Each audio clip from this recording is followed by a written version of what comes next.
मझी रास्ता रे रडी छाड़ी छाड़ी एमिति कांदुचंती महिला केतेबेले कांदुचंती केतेबेले पागली भली हसी देउछंती।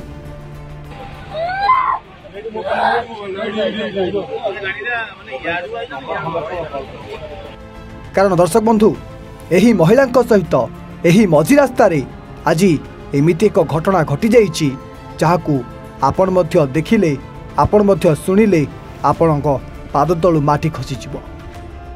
हाँ दर्शक बंधु रास्ता सारा लोक गदा होइचंती आउ एते लोकंक भितरे जणिए महिला पागली भली कांदुचंती आउ पागली भली हसुचंती।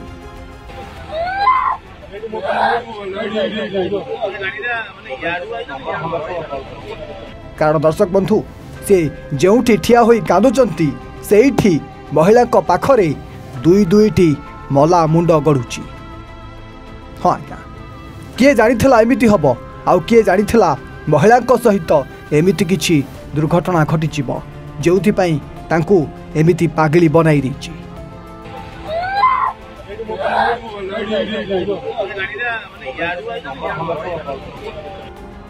दर्शक बंधु गोटे गाड़ी रे भाई थिला भाईर 4 वर्षर पुओ थिला आउ भाईर ए भौणी मध्य थिला 3 जण मिसी गोटे गाड़ी रे जाउथिले किंतु हठात एही रास्ता उपरे ए 3 जनक उपरकू ए 3 जनक गाड़ी उपरकू गोटे अजଣା ट्रक आखि बुझे पिटी देइथिला। पर दर्शक बंधु 3 जण जाक सेही गाड़ी उपरू सीधा छिटिकी ही पड़ जाइथिले आउ सेमानक उपरे सेही अजଣା ट्रक टी चकटी दे चली जाइथिला जहा फल रे भौणी सिना बंचीगला।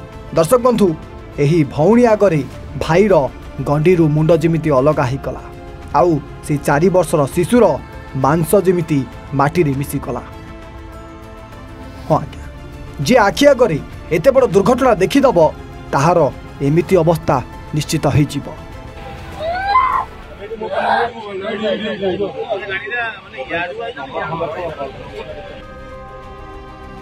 हाँ आज्ञा गोटे अजଣା ट्रक सीधा आसी एही युवती गाड़ी को टक्कर देइथिला जहा फल रे एते बड़ धक्का फल रे युवती भाई एवं भाई 4 वर्षर पुओ छिटिकी ही रास्ता उपरे पड़ जाइथिले आ नृशंस ट्रक ड्राइवर मद पीथिला के जानी निशाशक्त थिला कि के जानी सेही भाई एवं भाईर 4 वर्षर पुओ उपरे चकड़ी दे चली जाइथिला आ सेठी केईटा मिनिट रे दुई जनक देह को जेमिति माटी रे मिसई देइथिला। पर दर्शक बंधु सेही चेका चेका मांस को गोटाई एमिति पागली भली मझी रास्ता उपरे कांदुचंती युवती जनक आउ कांदी कांदी केतेबेले काहाकू दोष दे दउछंती निजे भी जानि पारु नाहंती।